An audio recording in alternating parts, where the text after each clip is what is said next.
Всем привет, меня зовут Рамазан, я проект-менеджер в сфере диджитал-маркетинга. И сегодня мы будем смотреть фильмы и обсуждать их с профессиональной точки зрения. Перейдем к первому фильму. Чаще всего людей не интересует что-то новое. Они, вероятнее всего, будут рады старому вкусу, завернутому в более сексуальную этикетку. Потому что вкус не имеет значения. Главное – это бренд. И без него вкус тоже не важен. На самом деле я бы не сказал то, что маркетинг намного важнее, чем сам продукт. Точнее, реклама продукта не важнее, чем сам продукт, но она имеет одну из важнейших ролей. Потому что если ваш продукт плохой, как бы вы его ни рекламировали, им все равно пользоваться не будут. Пример. Например, вы запускаете какой-либо курс по вокалу, но если вы не умеете петь, и насколько бы у вас не была сильная реклама, вы продадите первый урок, но вряд ли на второй урок кто-либо придет. Next one. Не может быть. Ты что, всегда прав? Может, если в этом твоя работа. Ну, допустим, все же ошибся.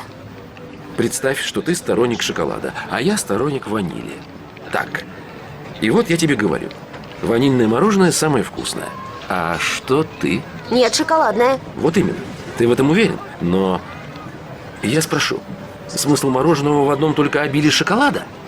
Это лучшее мороженое, я другое не закажу. Значит, тебе нужен только шоколад?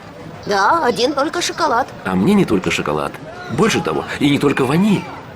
Я уверен, что нам обоим нужна свобода выбора мороженого. И это, Джои Нейлор, определение свободы вообще.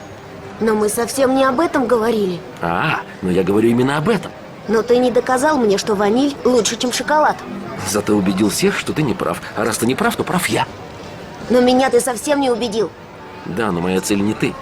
Моя цель вон они. В этом фильме отец ребенка работает лоббистом. Лоббирование продукта – это часть маркетинга, и, как правильно сказал отец, вам не нужно верить всему, что показывают в рекламе. Первоначально вы все равно должны сделать свой какой-либо анализ, взвесить все за и против, и только после этого делать свой выбор. Another one. Вы знаете, почему люди покупают Apple? Почему покупают Apple, а не другие машины? В наших машинах есть вызов. Социальный статус. Нет, мы не компьютер производим, а особую социальную валюту.